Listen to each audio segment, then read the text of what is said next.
और देखते हैं और क्या है हमारे पास आज खबरों में। अब हम आएंगे सीधे, यस,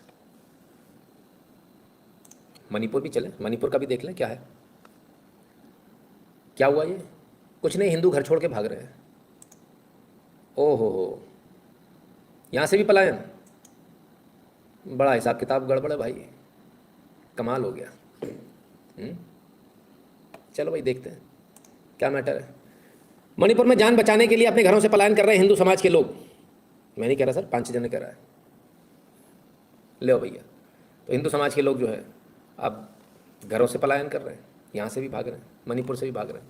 कहाँ कहाँ तक भागेंगे बेचारे, समझ में नहीं आता। मणिपुर की तो बात समझ में आती है। नागालैंड जो 100% क्रिश्चियन हो गया, उसको लेकर भी आज एक आर्काइव्स निकल कर आया, ज़रा उसको भी देखिए। नागालैंड सेफ फ्रॉम साधुस, पटना, अक्टूबर 13। ये 15/10/64 का पेट्रियट अखबार की कटिंग है।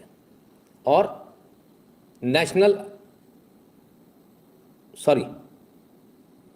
आर्काइव्स ऑफ इंडिया, वहां से लिया गया है। तो क्या कहते हैं, there is one state in India to which sadhus have no access and the state is Nagaland.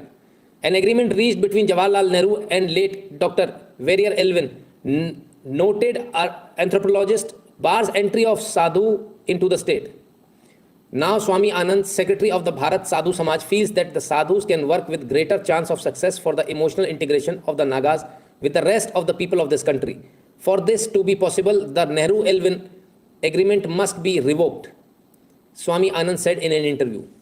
अच्छा, तो नागालैंड 100% क्रिश्चियन ऐसे बना। तो पंडित जवाहरलाल नेहरू जो थे, उन्होंने एग्रीमेंट साइन किया था एल्विन के साथ में, डॉक्टर एल्विन के साथ में, कि सोचिए आप, ऐसा कोई एग्रीमेंट हो सकता है, पर भारत के अंदर ऐसा एग्रीमेंट साइन हुआ जहां जात के आधार पर साधुओं को एंट्री नहीं देंगे नागालैंड में। ये एग्रीमेंट हुआ डॉक्टर एल्विन का, और बाकायदा जवाहरलाल नेहरू ने इस एग्रीमेंट पे साइन किया, और ये एग्रीमेंट हुआ, भारत सरकार ने इस एग्रीमेंट को माना। और इस प्रकार से धीरे धीरे करके वहाँ जितने भी हिंदू थे, वो साधु जाएगा ही नहीं तो कोई बताएगा नहीं, हिंदू धर्म का प्रचार होगा ही नहीं, तो धीरे धीरे करके सबको क्रिश्चियन कन्वर्ट कर दिया गया। ये नागालैंड की असल कहानी है। मैं हैरान हूँ देखकर इसको कि इतनी बड़ी घटना हो गई और किसी को पता भी नहीं है। ये तो मुझे भी नहीं पता था। आप में से किसी को पता था क्या कि ऐसा भी कोई एग्रीमेंट हुआ है भारत के अंदर कि भारत के साधु उस स्टेट में नहीं जा पाएंगे, भारत के साधु वहाँ नहीं जा सकते, और इसलिए वहाँ पर जो है कोई प्रचार नहीं होगा धर्म का, और धीरे धीरे करके सब लोगों को कन्वर्ट कर दिया गया। ये भारत सरकार का एग्रीमेंट था जो भारत सरकार ने किया कि यहाँ साधु नहीं जाएंगे। क्या ऐसा कोई स्टेट है जहाँ आप ऐसा कह सकते हैं यहाँ मुस्लिम नहीं जाएंगे? क्या ऐसा कोई स्टेट है जहाँ आप कह सकते हैं कि फलाना व्यक्ति नहीं जाएगा, यहाँ जैन नहीं जाएगा, बौद्ध नहीं जाएगा, या यहाँ पर क्रिश्चियन नहीं जाएगा? ऐसा कोई स्टेट है? ऐसी कोई जगह है? ऐसी कोई जगह नहीं है भारत के अंदर। सोचिए आप लोग कौन सी दुनिया में जी रहे हो। अब सोचिए, हम सोचते हैं कि भारत के अंदर भारत तो पूरा एक है। कैसा हमको घुट्टी पिलाई गई, कश्मीर से कन्याकुमारी तक भारत एक है? कहाँ है एक स्टेट के अंदर एक समाज के लोगों को जाना, साधु लोगों का जाना बैंड, नहीं जा सकते। और आप कहते हो भारत कश्मीर से कन्याकुमारी तक एक है, हम भारतीय, हम कहीं भी जा सकते हैं। बड़े गजब की बात है। क्या क्रिश्चियनों को कहीं बैन किया आपने? कहीं किसी जगह पर बैन है क्या? मुसलमान कहीं बैन है किसी जगह पर? कोई कम्युनिटी कहीं बैन है कहीं जाने के लिए? नहीं। लेकिन साधु बैन है, नागालैंड में नहीं जा सकते। गजब है साहब, ये तो हमें पता ही नहीं था। तो सवाल यह है कि इतने बड़े बड़े कांड हो गए, ना आपको पता, ना आपके पिताजी को पता, ना आपके पिताजी ने आपको बताया, आज ये चीज़ें निकल कर आ रही हैं। आप अंदाज़ा लगाइए क्या स्थिति है भारत की। वो तो पूरा हमारे हाथ से ही चला गया। आप जरा सी आपने चू चपड़ करी, वो अभियाल वो चाइना वहाँ पर सीधा आता है। पूरे एक राज्य में आपने हिंदुओं का जाना मना कर दिया, साधुओं का जाना मना कर दिया, जो हमारे ध्वजवाहक हैं, जो हिंदुत्व की बात करने वाले, जो हिंदू धर्म की बात करते हैं, उनका जाना पूरे एक राज्य में बैन हो गया। और 64 में जाके, 1964 में जाकर स्वामी आनंद इस बात को कहते हैं कि अब ये समय है कि अब इसको हटा देना चाहिए, इसकी कोई वैल्यू नहीं है।